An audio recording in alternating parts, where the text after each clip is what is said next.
Këto pamje vijnë nga zonat naftëmbajtëse të Shqipërisë, duke nisur nga Marinza dhe në shumë pika të tjera ku ndër vite janë hapur puse për nxjerrjen e naftës. Shqipëria konsiderohet si një nga zonat më të pasura me naftë në Europë, megjithatë qytetarët e saj paguajnë këtë produkt më shtrenjtë se në vendet e rajonit, madje edhe më shumë se në Kosovë, e cila nuk ka burime të veta. Nafta e nxjerrë në vend eksportohet si lëndë e parë dhe më pas rikthehet si produkt i përpunuar me çmime të larta për konsumatorin shqiptar. Nga ana tjetër, shpesh është pretenduar se nafta vendase nuk është cilësore, por ekspertët theksojnë se problemi qëndron tek mungesa e investimeve në teknologji dhe në përpunim.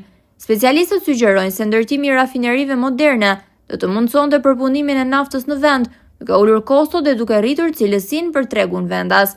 Po ashtu është hedhur ideja që menaxhimi i burimeve natyrore të jetë më i kontrolluar nga shteti, në mënyrë që përfitimet të shkojnë drejt për drejt tek qytetarët.